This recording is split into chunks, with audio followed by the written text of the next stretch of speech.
Good morning, everybody. You've caught us right in the middle of a laugh. Good morning. Welcome to the Real Estate Morning Drive with Jesse Paul and Jessica Taggart Marron. And I mean, like, So fun to be here. It's been a minute since I've been on the show. And on the show with me.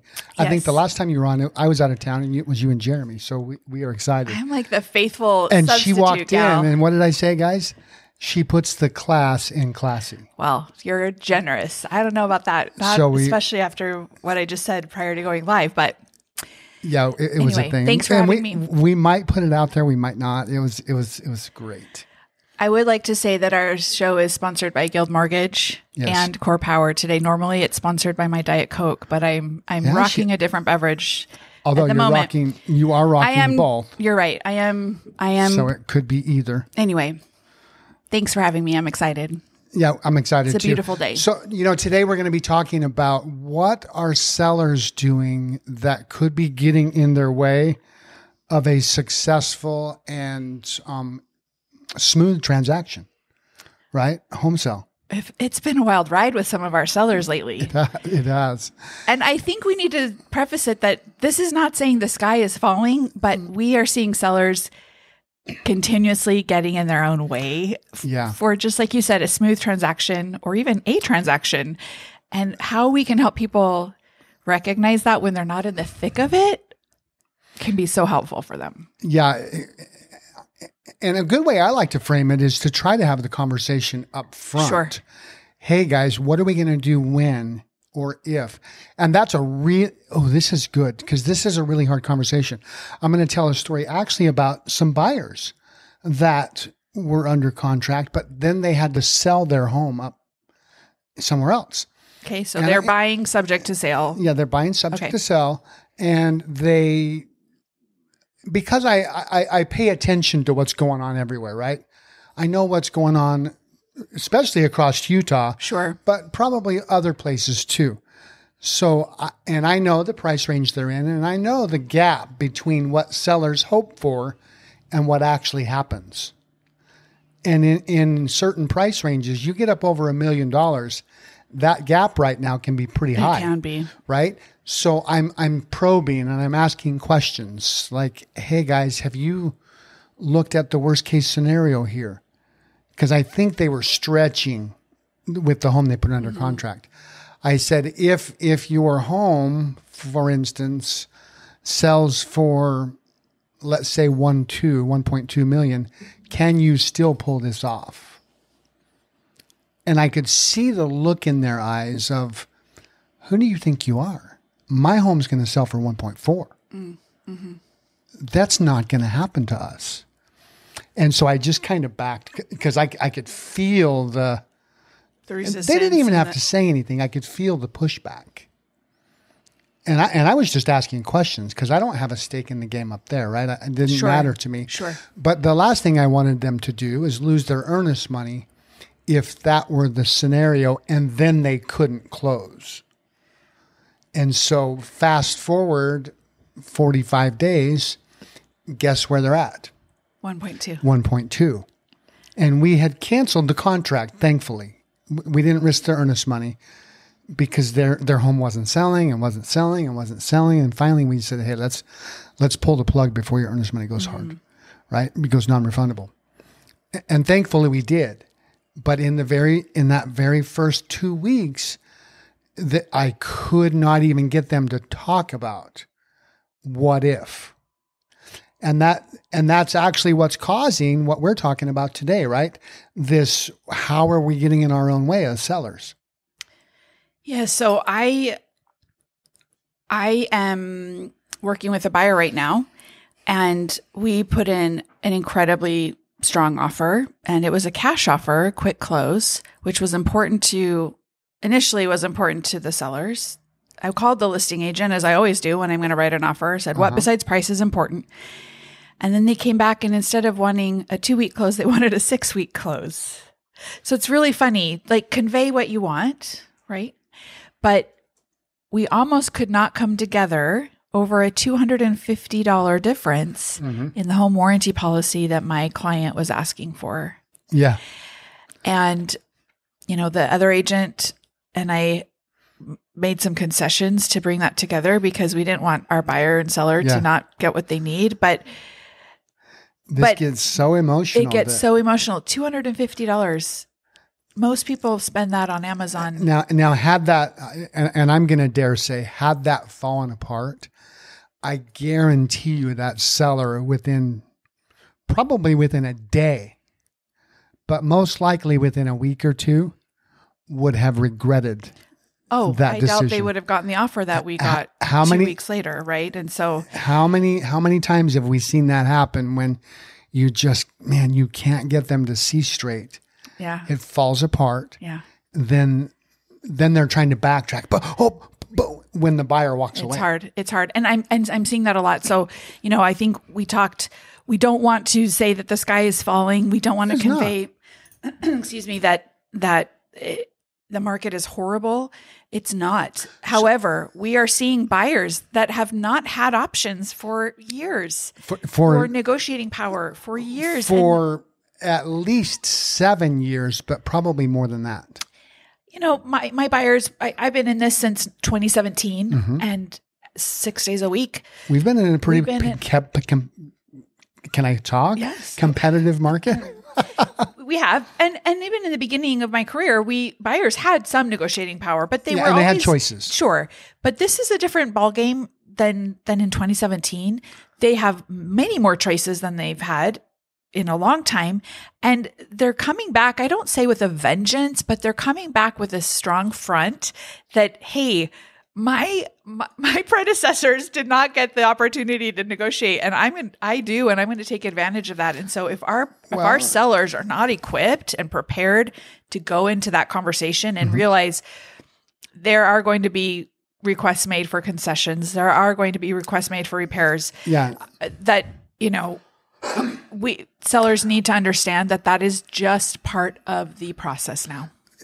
Yes. So we were talking this morning about just knowing the temperature of the market that you're in, right? So for instance, if I'm looking at the market and I'm looking in Washington County under 500,000, we still have buyers asking for all the repairs, asking for concessions, but it's still technically a seller's market, right? Mm-hmm. But you start stepping up into 500 to $1 million. Now you've got a little bit more inventory. In fact, you've got 850 homes for sale. That's a lot of homes for a buyer to choose from. But here's where it gets tricky. You step over $1 million and now you've got a 9-month supply of inventory, 358 homes for sale, and only 40 that sell every month. Right? So you've got so much competition, and knowing, what is the landscape of my competition? How am I comparing? How am I going to stand out? And then, okay, what offers am I getting? And are they actually reasonable, even if I don't think they are? Right. Having that open mind to ask that question, even though I might think it's not reasonable, is it actually reasonable? Sure. And that's, I think, why, we talk about the process of selling a home, and so many people want to rush to go to the market, and it can often feel like we're pumping the brakes for them, but there's so many conversations to be had before we go to market to really prep the house, but emotionally and mentally, all of the ways that the ways that the offers could come in or won't come in, and how we can pivot and have all those contingency plans, because when you're in the thick of it, it is so emotional, it is so stressful, and you can't decide then. It's so tricky to decide that in that moment. Yeah. And so the more we can prep and really discuss those things, and that's why it's so vital that you're really, when you're looking to sell your home, to really interview agents and really ask them, walk us through your process so that it's not. And don't go with just the most excited one or the one that's telling you the price that you like, because quite frankly, that's probably the one that's wrong. Well, and I honestly think too, you obviously have to be skilled enough to discern a range of price, but agents, no matter how great we are, we don't have a crystal ball. Well, right? and we want to find the range where we can structure and position the price of your home so that we will maximize its viewership. But the market will dictate to us what the price is. It's our job to get to the sweet spot as quickly as we can. Yeah. But if you're just going on what someone says it can be listed for without really looking at the process and a good fit, because this is an emotional ride, people. And if you don't feel like you're a part of a team, it can be pure hell, honestly. Yeah. And we're in a market right now that, and I'm talking some of the best agents that I know have got their hands in the air going, man, I thought I knew how to price a home.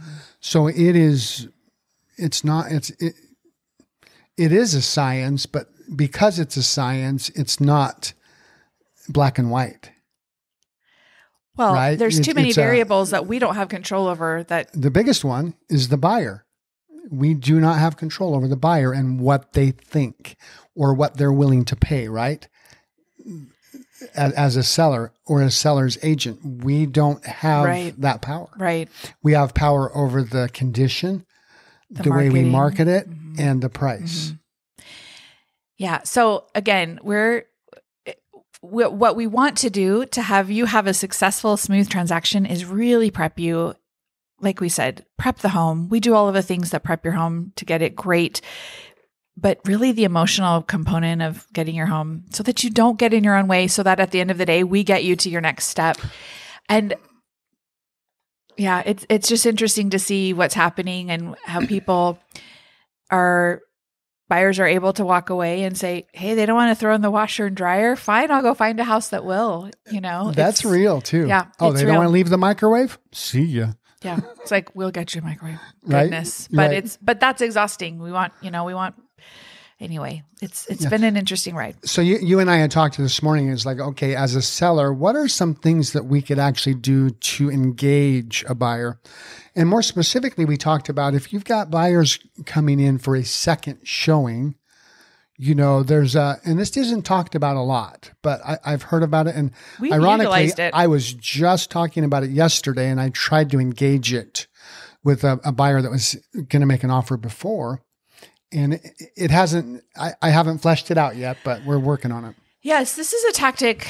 I actually, for many years, I worked solely with buyers, and this just never has come my way. I have utilized it as a listing agent, but sellers right now, buyers have so many options to choose from, and they're not. Now, there are buyers that just really feel like I've got to make a decision this weekend while I'm in town because I've got to be here for, my job or school, whatever. But buyers are taking longer. They have more think time.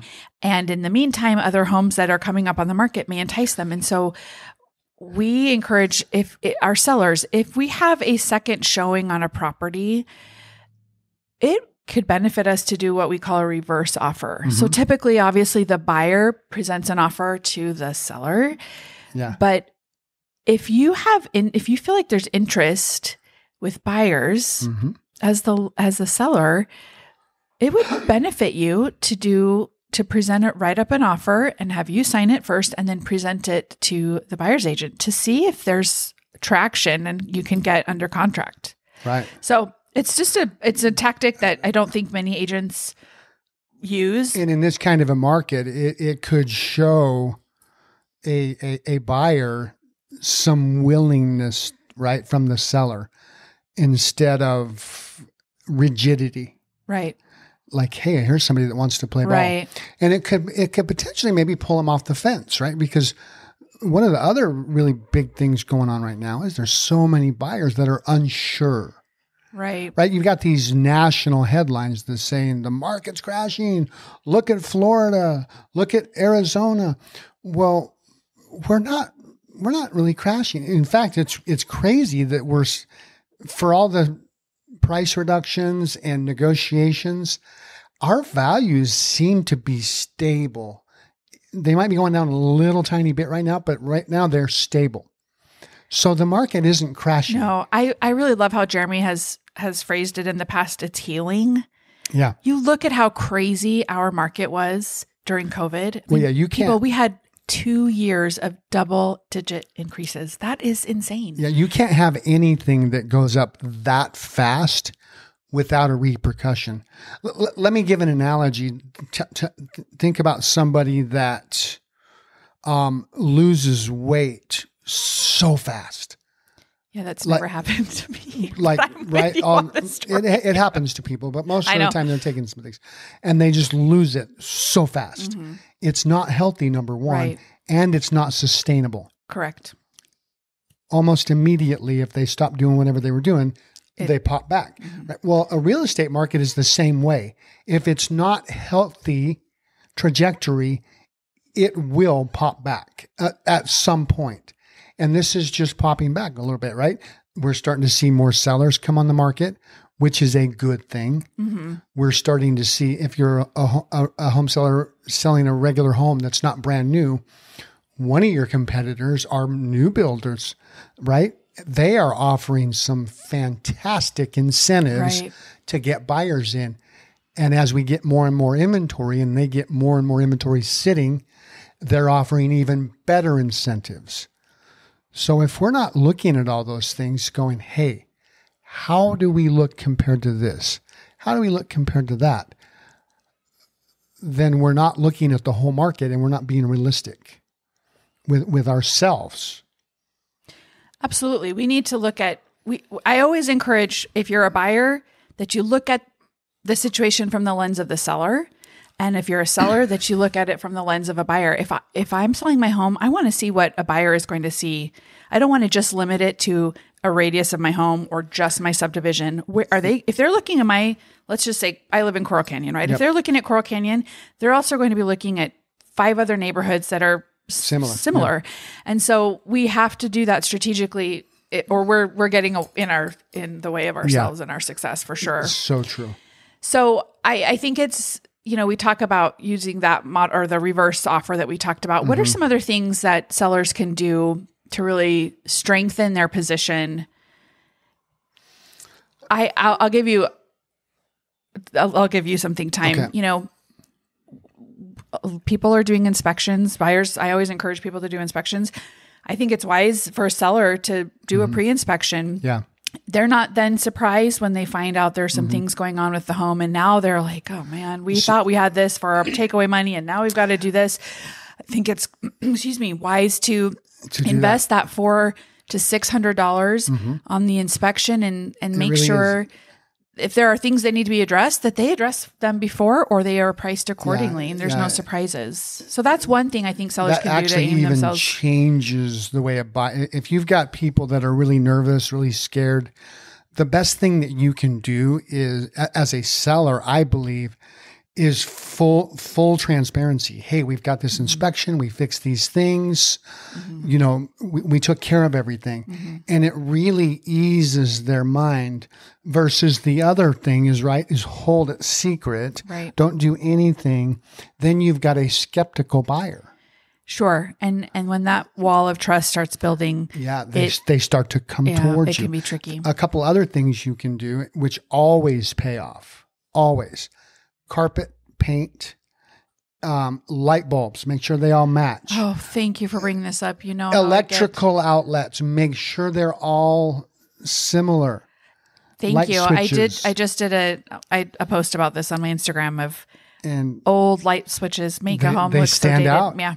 You walk in the door and you're like, whoa.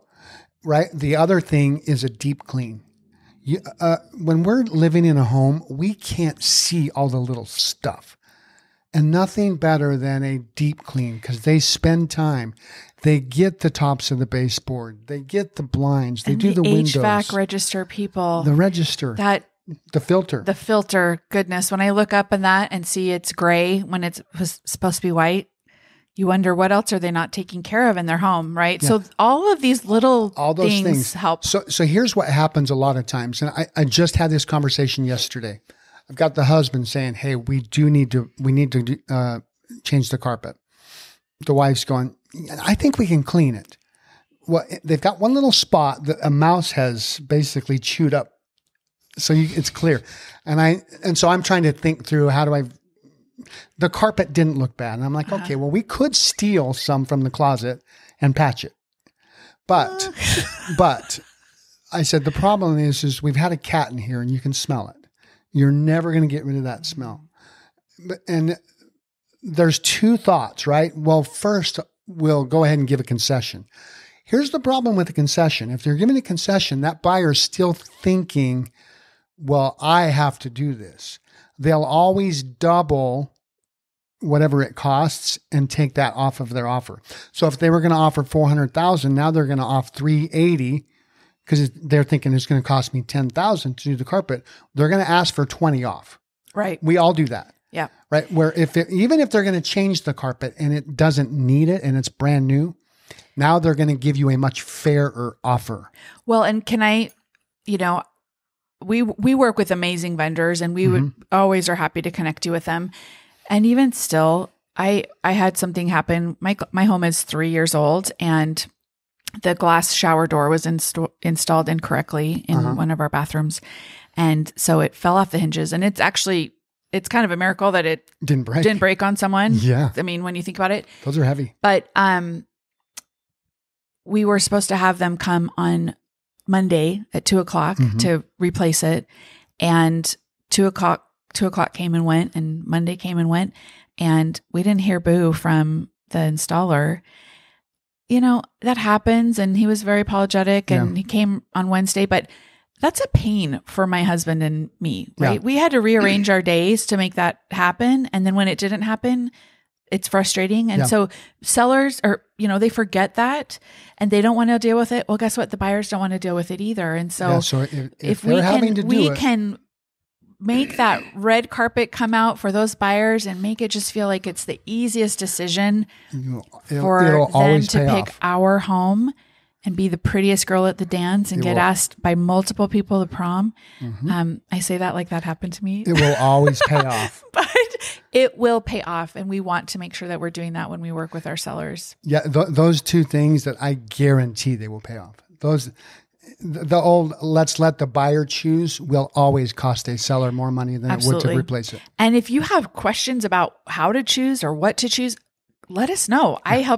I do that all the time. I help people pick paint colors. We send Jessica over to do all that stuff. It's fun. I enjoy it. Yeah. So what a great conversation, to reiterate, just try not to get in your own way. Understand the temperature of the market that you're in.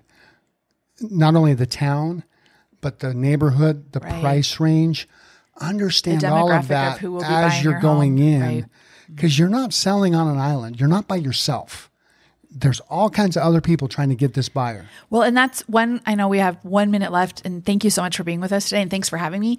But a lot of the times, the sellers are actually going to be a buyer somewhere else or at a different price band. And it's how quickly we forget that how we want to be treated. We have an evil twin. We don't even know that. I know, when we're on the other side of the transaction. So keep that in mind, whether you're buying or selling. Yeah. When you do that, it's going to be a better ride for you. It's going to be more successful. It'll be less stress.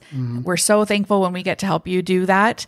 We're honored to be in business with you. And if you have any questions about real estate, give us a call. Google us, the Larkin Group. The Larkin Group at Keller Williams Realty. We sure appreciate having you guys. Thank you.